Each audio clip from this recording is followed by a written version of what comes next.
Hungary সেনজেনভুক্ত একটি রাষ্ট্র। এই রাষ্ট্রে গেলে আপনি ইউরোপের 29টি দেশে বিনা ভিসায় গমন করতে পারবেন। হাঙ্গেরির আরো চমক হচ্ছে হাঙ্গেরির ভিসা প্রসেসিং করার জন্য আপনাকে ঢাকার বাইরে কোথাও যেতে হবে না। ঢাকাতেই রয়েছে হাঙ্গেরির একটি দূতাবাসের শাখা। ইতিমধ্যে আমরা অনেক ফাইলস হাঙ্গেরি দূতাবাসে সাবমিট করেছি।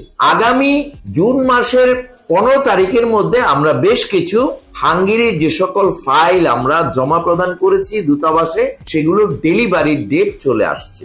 ইনশাআল্লাহ তাআলা জুন মাসে আপনাদেরকে হাঙ্গেরি ভিসার সফলতা নিয়ে আরো বিভিন্ন তথ্য ভিডিও দিয়ে জানিয়ে দিতে পারবো ইনশাআল্লাহ। যারা হাঙ্গেরি যেতে চান, আসুন আমরা একটি ভিডিও চিত্রের মাধ্যমে দেখে নেই হাঙ্গেরি কেমন দেশ।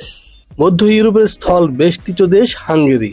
দেশটির সীমান্তবর্তী রাষ্ট্রগুলো হলো Ukraine, Romania, Serbia, Croatia, Slovenia, Austria ও স্লোভাকিয়া।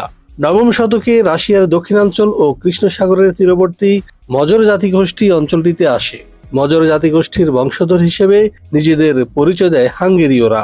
এর রাষ্ট্রীয় নাম রিপাবলিক অব হাঙ্গেরি। হাঙ্গেরির আয়তন 93,030 বর্গ কিলোমিটার, জনসংখ্যা 97,80,000। এর ভাষা হাঙ্গেরীয়। হাঙ্গেরির গড় আয়ু পুরুষ 72 এবং নারী 79। এর রাজধানী বুদাপেস্ট। এবারে আমরা আরেকটি ভিডিওর মাধ্যমে